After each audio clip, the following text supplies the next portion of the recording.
Welcome back to Two Gay Dads, episode 14. We are parenting with pride in a world that is still catching up, and we are coming off of just an incredible episode. Wayne and Hader, thank you so much for joining us. It is our most popular show to date, and we're only a week after the release. If that was your first introduction to our show, welcome back. We hope you stick with us. But man, before we dive into our show for this week, man, what a week. Papa, how was your week?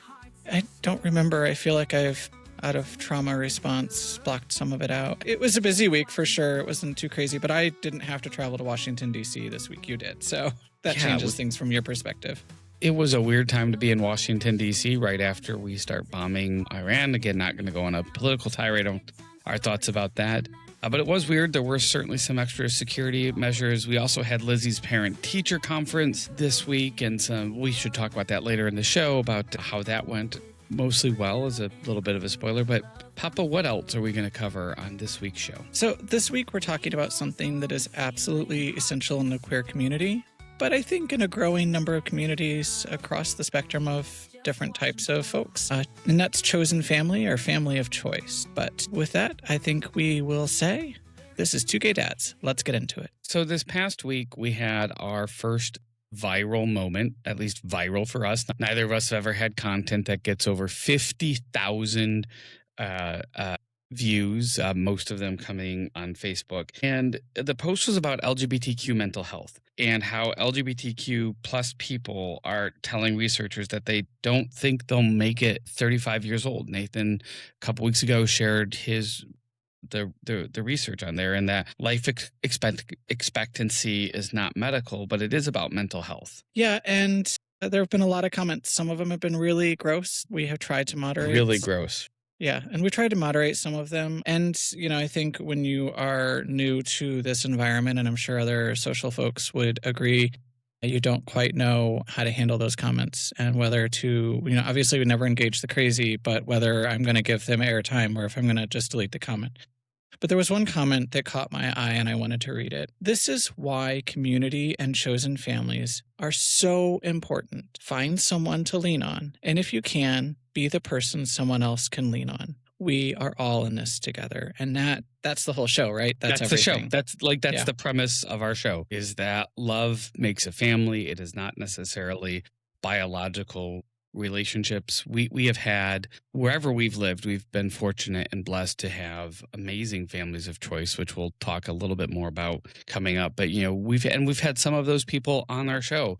Kelly is very much a part of our family of choice. We could not be raising Lizzie in the way we are with our jobs that require us to travel, if we didn't have her support when we need that extra person around. And so, the truth is that research also backs up what we're saying. So 39% of LGBTQ young people have seriously considered suicide in the last year. And that number jumps significantly to 46% for trans and non-binary youth. And LGBTQ youth who face family rejection are over 8 times more likely to attempt suicide. And homophobic messages from family directly increases depression, anxiety, and internal homonegativity. So some self-shame there.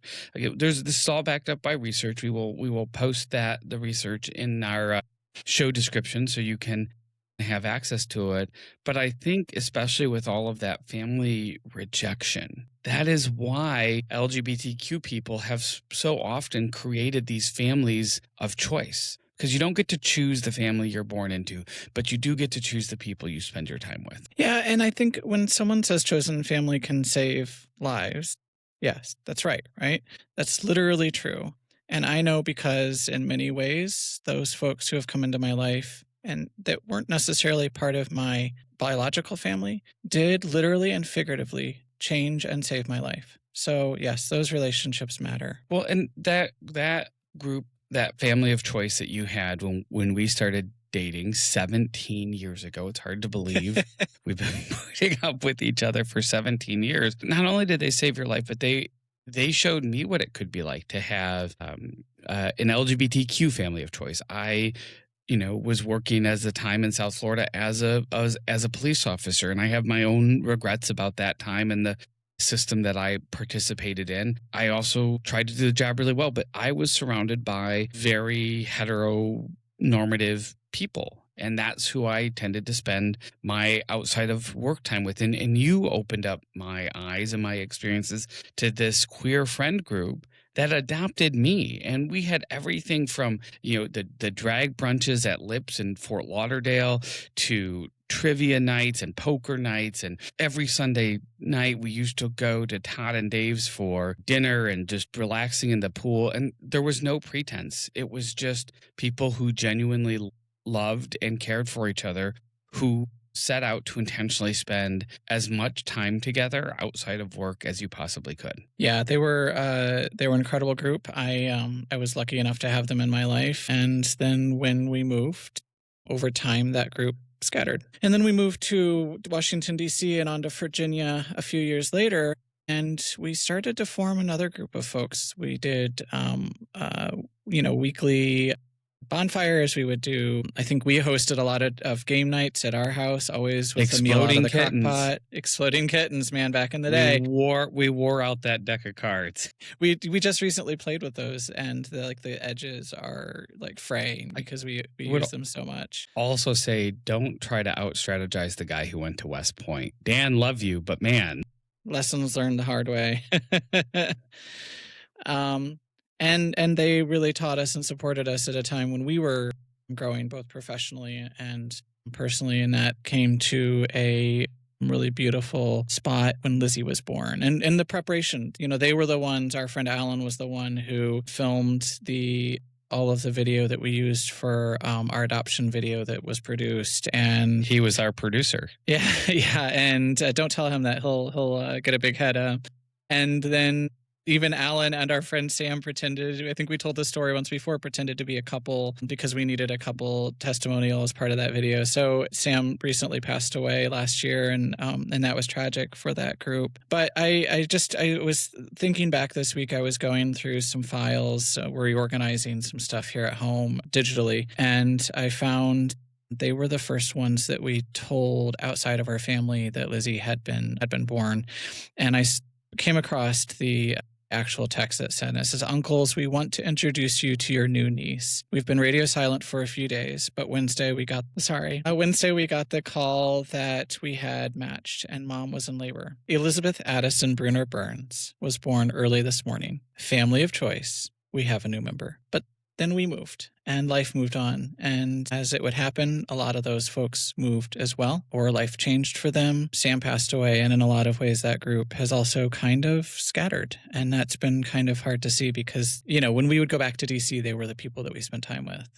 And now we're facing moving back to Washington, and that group isn't going to be there. But then we moved here.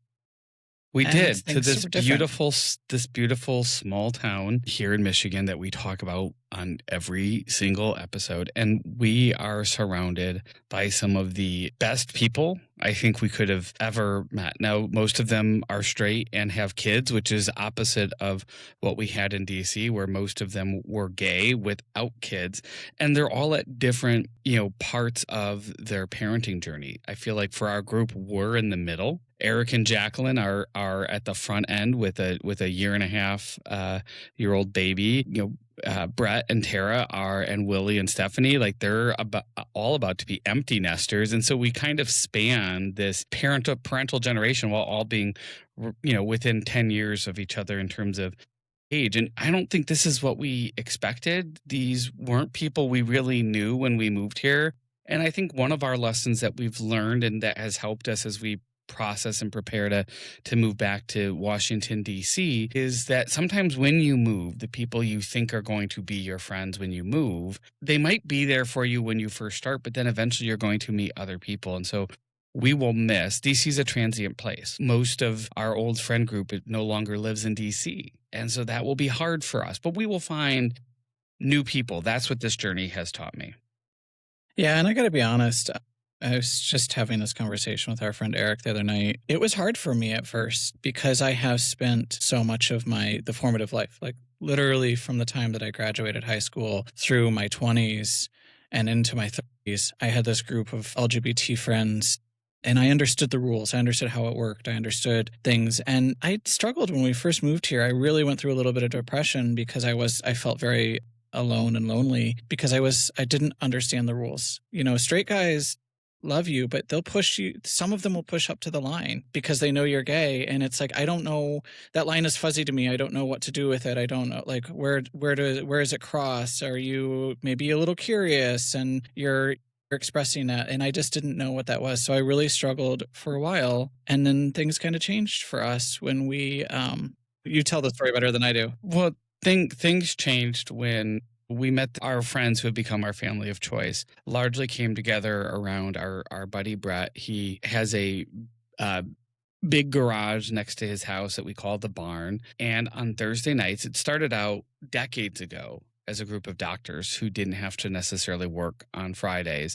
And it's now a much bigger group than just doctors, but we have the barn night. It's a group of guys and we get together on Thursday nights and we drink bourbon and we smoke cigars. And there's no pretense there. There's no, membership club. Everyone is welcomed. I'm not going to lie. I was a little nervous the first time I went, and we're in a conservative area. I'm not conservative. And so how was that going to mix? And you know what? It doesn't matter. And what it has reminded me is that we all see more things together commonly than what our differences are that are magnified.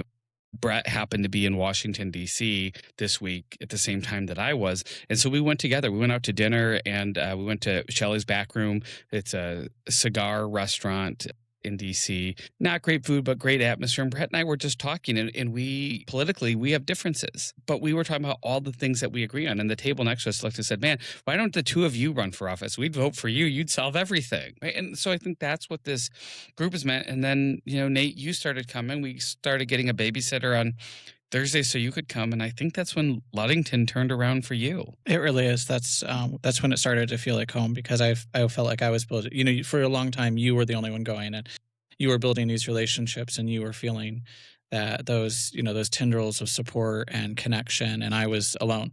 And so when I started going, it really did change things for me and made this home for me. And that's, I think that made a huge bit of difference for how I approached our life here. And now as we prepare to move, and we've talked about this before, I know, as we prepare to move back to DC, we're talking about, looking for more LGBT family type group of friends that, we'll always have some folks that are still there that were part of the original group, but a lot of those guys weren't oriented towards family necessarily or having a family. And so we were going to have to start to reach out anyway. And I think that there's this built-in process that's going to happen where we want to find LGBT families that look like us, that have similar experiences, that our kids can play together and we can drink wine with, because that's really important for us. And I think that goes into it. It's not just about the kids. It's about the social aspects for the parents.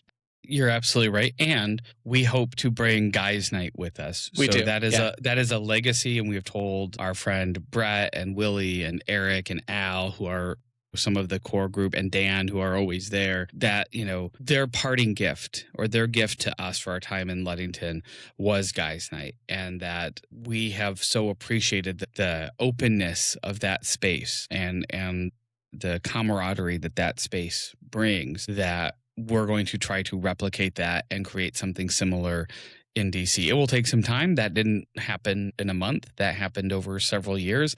So that is the gift as we get ready to move back to DC, hopefully connect with organizations like Rainbow Families and other groups. I also think, when we lived in DC before, our lives were, hey, after work on Friday, let's go out to the gay bar for a couple of extra drinks, right? And then worry about going home, or let's go out on Saturday night. And, we lived in an apartment building that was close to DC. And now we're looking at, renting a townhouse or renting a house, and we're going to be in a neighborhood and there's going to be other kids. And I think there's going to be other opportunities then for Lizzie. We found out, we met Kelly through school. So we will meet other parents through school that Lizzie's enrolled in. We've already picked out a dance studio for her. So we'll meet friends through dance. And so there's lots of opportunities that exist out there. And I think that's why today's episode matters, because chosen family isn't accidental. It's survival and it's belonging and it's who holds you up. I think the one thing to think about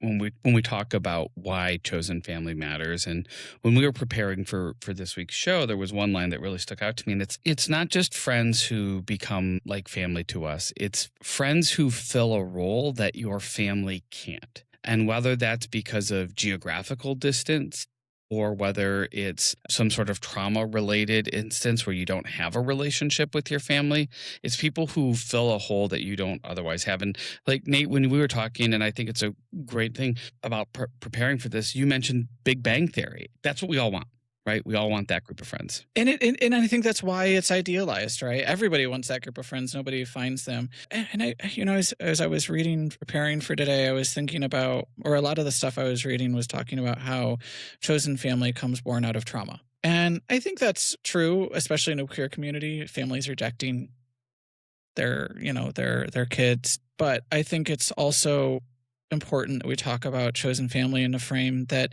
it's supplemental to an already supportive family, right? Like in my circumstance, I have this amazing family, and it's having a second family, a chosen family out there doesn't take away from them. It's not. I'm not building this out of trauma. It's really geographical.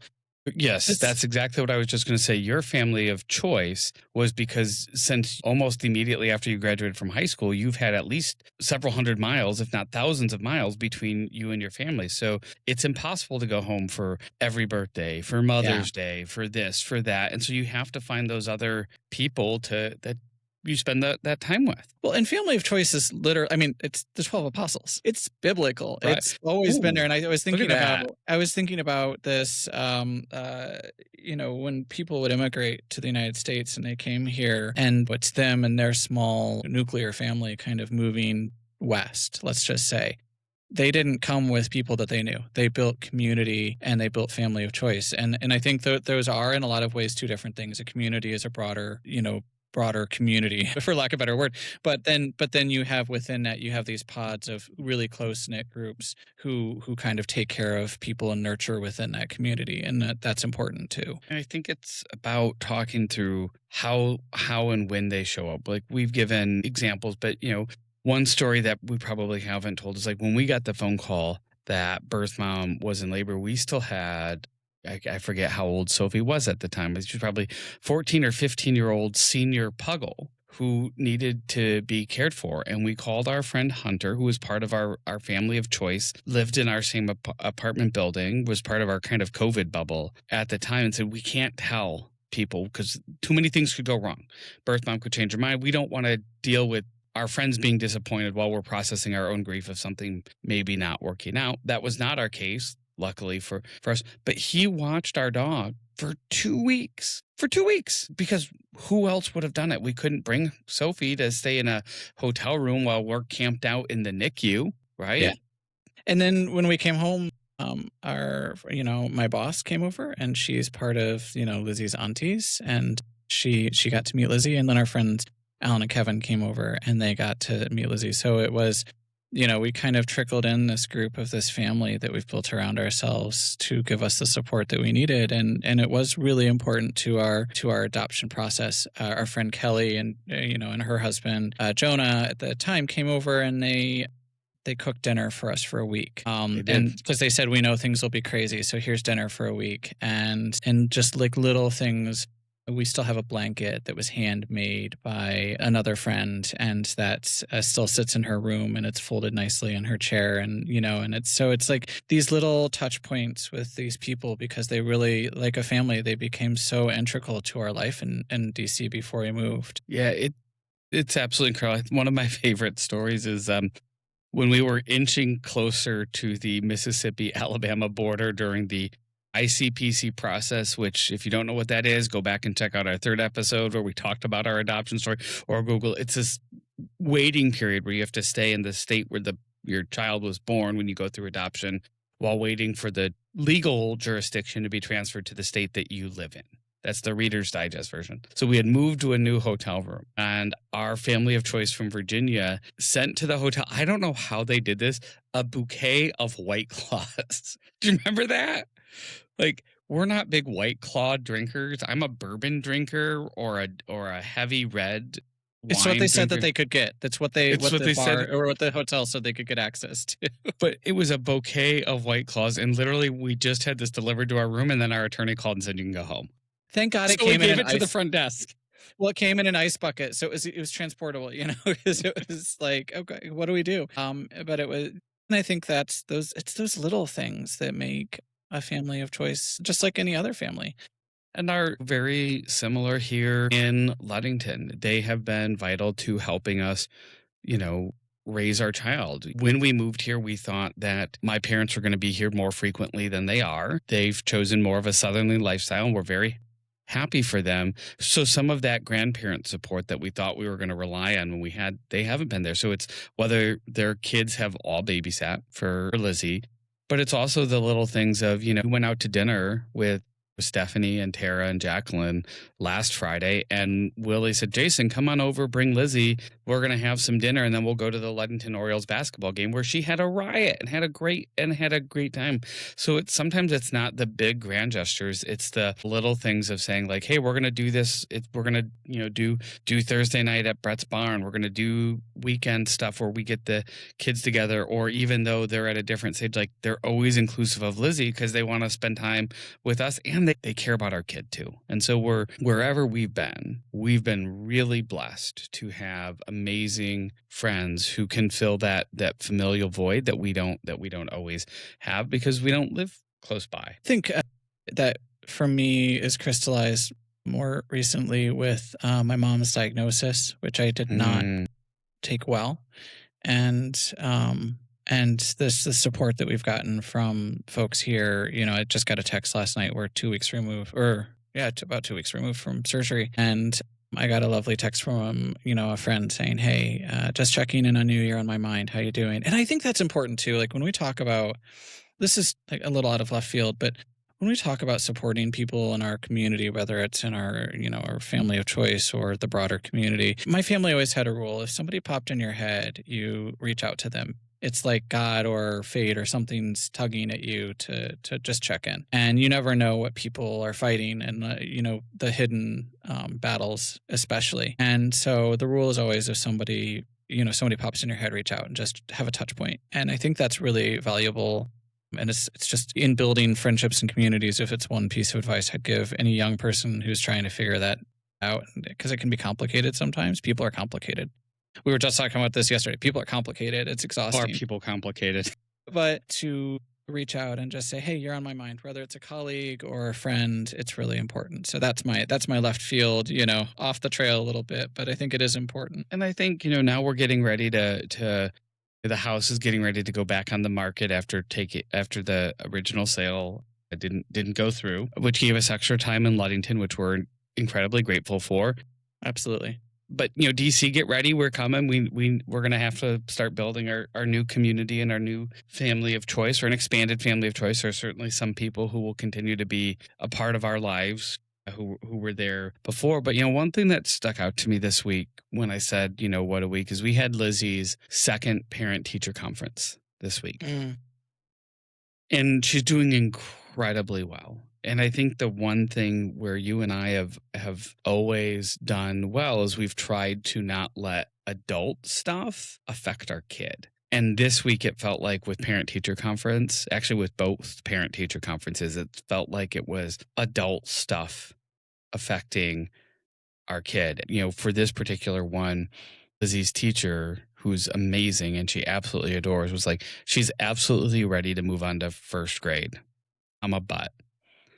With a summer slide, which happens for all kids, and a possible move, that might be a little much for her to do that. So you really might want to think about having her repeat kindergarten. Now, was barely 5 when kindergarten started. So yeah, I mean, she's always, on the early side of it. Right. But We'd always planned that might be the case. But yeah, it for, was still for hard a moment. to hear. And I said that to you when I was walking out, that I know it's not true, but like how I was internalizing that in that moment was that I had kind of failed as a parent because I was letting our adult stuff hinder the progress of our kid. Yeah, we'd always planned on a potential. So in Michigan, we have this great program. It's Young Fives. It's basically the same curriculum repeated twice, but it gives those younger 5-year-olds a chance to catch up. And there's like this hidden advantage. They actually graduate a little bit older. When I was a kid in Northwest Ohio, that was called developmental kindergarten. So it was basically the exact same thing, but it was a 2-year program. And so we'd always wanted that for Lizzie. For me, I graduated literally on my 19th birthday, which sounds kind of like late, but it was amazing because then if, when I went on to school and I entered the workforce, I did it as a little bit older kid. And that year, when you're young and developmental, especially with boys, that matters. It makes a huge bit of difference. But when we were done, we called my mom, and I think made you feel a little bit better. She said, unprompted, she said, yeah, when we met with the counselor when you were little, talking about me, and they said, your child, we are recommending that they do that second year. She said the same thing. She said, I felt like a failure. I felt like I had screwed up. I didn't read to you enough. I didn't spend enough time with you. I didn't practice your phonetics enough. And so I think that helped you feel better because it's a very natural way for a parent to feel, because we want the best and we want to feel like we're doing well. And it does feel like you're holding your kid back somehow. Yeah. Your mom's comment certainly helped me feel a lot better about, like, we know it's the right decision if that's what we have to do. But then, we left parent teacher conference and we went to the barn and we talked, and one of our buddies there gave a really good suggestion. He's also on the local school board here. He's like, you should reach out to the school district where Lizzie's going to go and get some of the like expectations for where they expect first graders to be, when school starts. Probably will start in August in Virginia because they don't wait till after Labor Day like we do here in Michigan.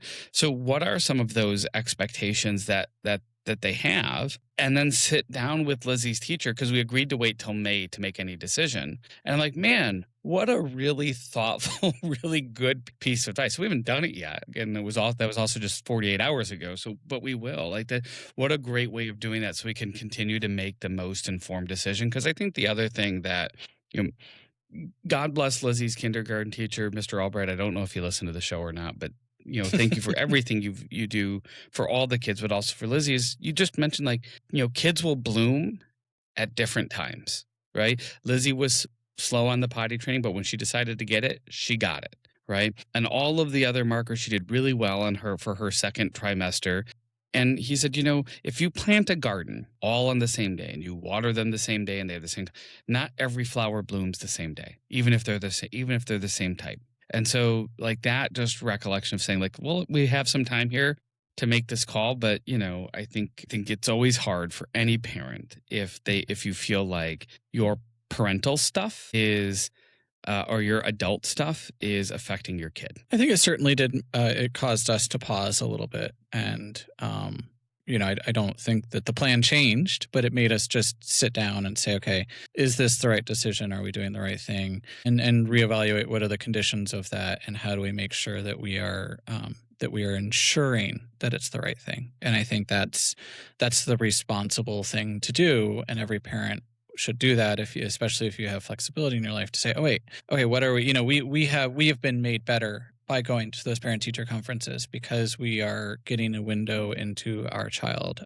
And it's also nice to hear that we are not the only ones who are getting Lizzie-tude, as her teacher called it, when she doesn't want to do something. And so it's both affirming but of great value, because that's why we have been able to make some changes around the house that have been beneficial to her, long and short run. Absolutely. To kind of bring us back, if you're thinking about a family of choice, and I would just say this, it started out as families of choice started out largely out of the queer movement and the disenfranchisement that some LGBTQ people felt from their families who were estranged. I think it's broadened, and it's much bigger than that, with people being more transient and moving across the country or globally and not having those same things. So practical tips, build your community on purpose. Choose people who are going to lift you up and fill you up. And then the other thing, and I know Nate has a couple that he wants to share too, when you scan and you think about your Thanksgiving dinner, or you think about your whatever faith you are, whatever your holiday celebration may be, invite those people who you may notice don't have the family in the neighborhood. We called it in DC Orphans Easter. And it was all of our friends from our family of choice who couldn't travel to be with their family. All of our friends and so much wine. and so much wine and games, right? But it was just, that was one of the ways that we did. So think about those people who may not be able to travel, who may not have that support system nearby, who can't do some of that, and include them. Nate, what would two pieces of advice for someone people looking to form their own families of choice? I just wanted to append something that you said, which is out of the queer movement came chosen families. But I also want to acknowledge, especially when it came to the AIDS crisis. The AIDS Yes. crisis was such a formative thing in our community, and a lot of those families were born out of a shared trauma. And I always like this. We should respect our lesbian sisters because they held our hands while we were dying, and those bonds that were built out of that. And when you look back, especially if you watch any queer movies and shows from that era, they really press on the family of choice. There was a lot of trauma. We were a different country in a different civilization at that point where we were accepting queer folks, but also then how those relationships carried through that trauma and build each other up and going into the end of the AIDS crisis and all of that. So I think that's a really important mention because it's important how that community developed. I don't really have, I think, like you said, just look at the people around you, look at your friends, make sure that you're supporting one another, and find a way to build each other up. Look for the lonely folks in your world because you don't know the battles they're fighting, and that doesn't necessarily just come out of the queer community. Pay attention to one another, love one another. That's all I can say. And now on to our weekly segment on what's on the big bad gay agenda this week. Papa, what did you find? So this kind of relates to where I left the last conversation. I was reading this interesting article from the LGBTQ Nation called "These 3 Lessons from the AIDS Epidemic Show How Black Communities Can Combat HIV Under Trump." And so the article talks about the history going back to the 80s in the Black community, where white-led HIV prevention organizations often left out Black communities. So then the Black community responded by forming their own organizations: Babashi, Us Helping Us, the Black AIDS Institute, Minority AIDS Project. And through those, they were able to offer culturally competent care, education, and advocacy. And so it kind of went through the history, even going into how Black churches were initially very kind of off, kind of adopted the stigmas, kept their distance from the AIDS epidemic and HIV crisis, and then eventually became a huge player in HIV outreach.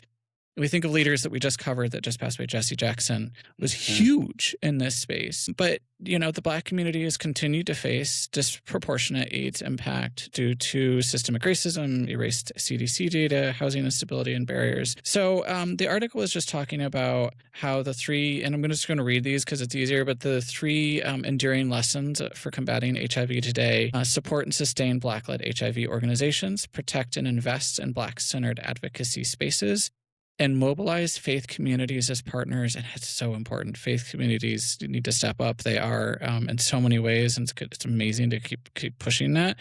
Mobilize faith communities as partners in public health networks. And so as the Trump administration continues to try to push policies that will strip funding away from HIV advocacy, especially in minority spaces, it's important that these folks have a voice and continue to advocate, converse to that, and also to support one another. So I just thought it was an interesting article. I wanted to share it.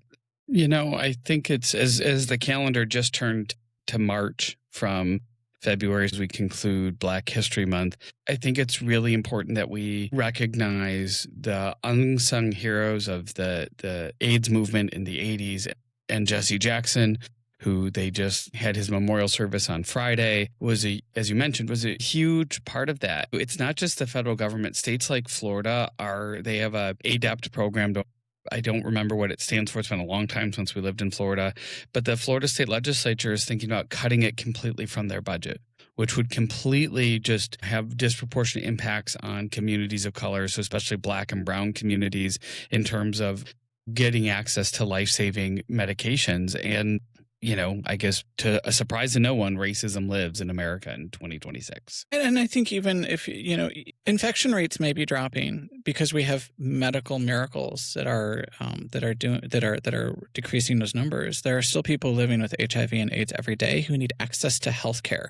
And that's a really important, everybody needs access to healthcare. We can in every sphere, but like as a group, especially within a minority sphere, but as a minority group who is continually being oppressed by policy, which are and on an escalating scale, which is the LGBT community, it's easy to stigmatize us and to cut the funding because people think, oh, well, we have PrEP, we have, all this other medication, so infection rates are going down, so it must not be a thing anymore. It's still a thing, and people are still living with it. And so that is an important piece to this. Healthcare must continue. So for the article that I chose and that I'm doing, it's more of a topic. But Scouting America, I'm coming for you right now because I'm pissed. So Scouting America, which had moved, I thought beyond where they were beyond this exclusionary club, completely just caved because they're being bullied by Pete Hegseth and the Department of Defense. I will not call them by the name he wants to call them by. And so the Boy Scouts at the end of February just completely caved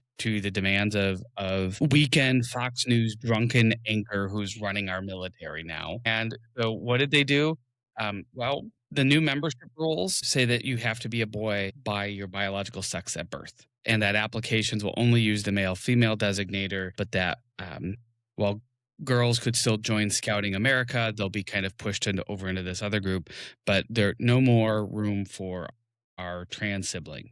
They are discontinuing their citizenship in society merit badge because it's too woke and it violates the executive order that President Trump signed around ending wokeness. And to ensure compliance, the Department of War placed Scouting America in order for them to have a continued partnership under a 6-month review to ensure that these policy changes are implemented permanently, not just temporarily. That's part one. As if that wasn't, I know, I'm pissed. I'm going to throw my piece of paper. As if that wasn't bad enough, they're suing a guy, Scouting America is suing a guy in Arizona, his travel agency, for using the name Queer Scout because they believe that only they should be able to use anything with the word scout in it. So they're going to go after Girl Scouts next? Well, see, that's the funny thing, and that's what his attorney, that's what the Sam Holdren out of Arizona. First of all, he's in Arizona, his company's in Arizona.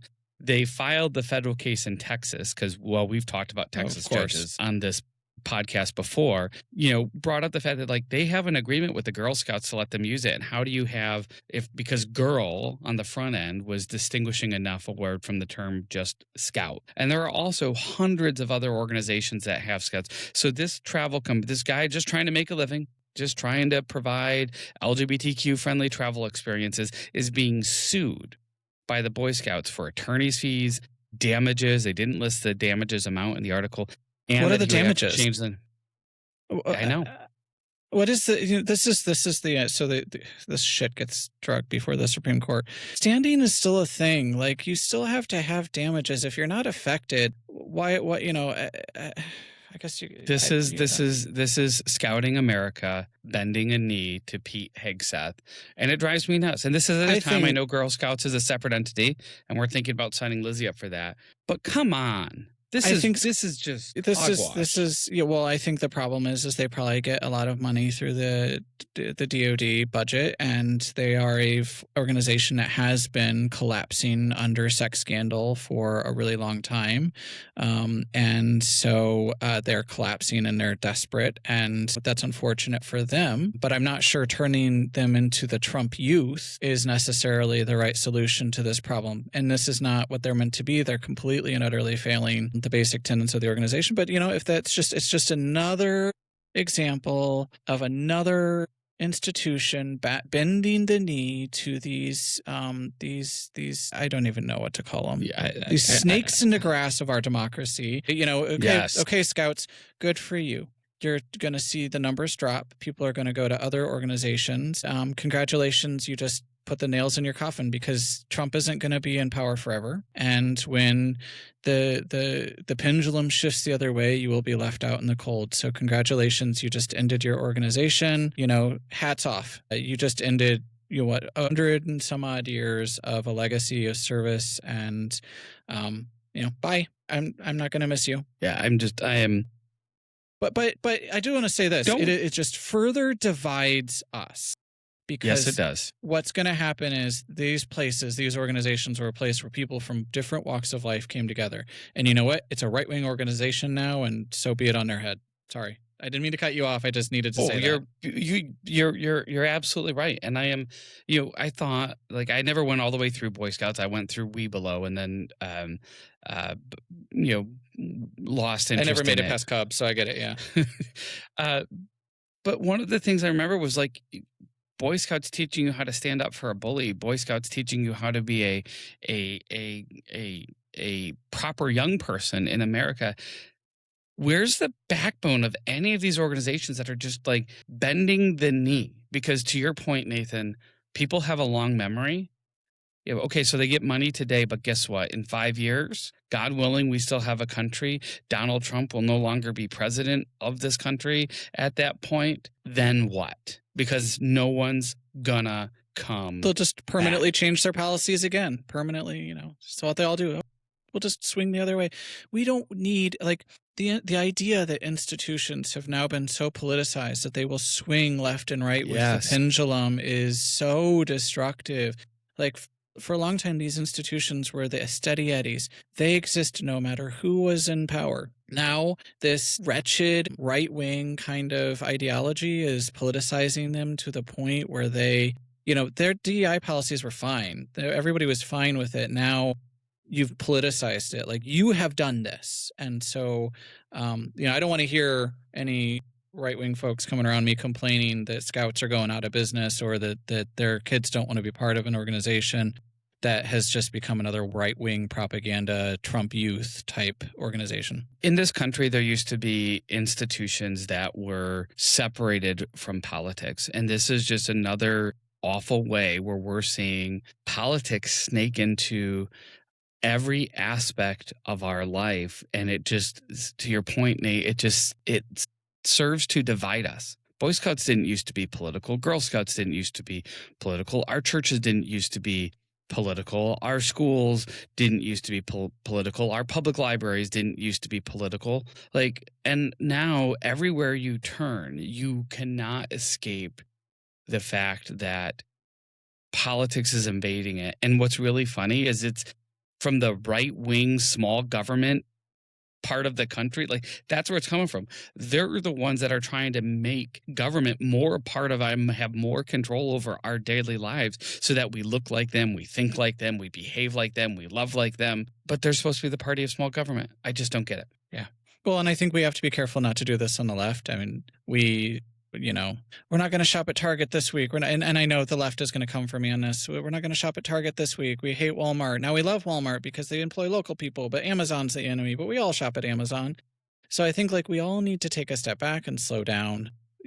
There's a time and a place for these that can be impactful, but when it's every day, all day, it just wears people out. I am exhausted. So, this hasn't been my best show. I'm going to say it right now. I'm a little just exhausted and I'm heart tired, and I don't have it today. And I think that's the challenge is, I didn't have it yesterday and I didn't have the day before because we're all just worn out. And now we get to contend with a war. So if it wasn't bad enough, now we're at war, and that's another stressor. And I'm just trying to live my life and raise my kid. So with that, Daddy, let's wrap this up. Yeah. So, Papa, what did Lizzie teach you this week?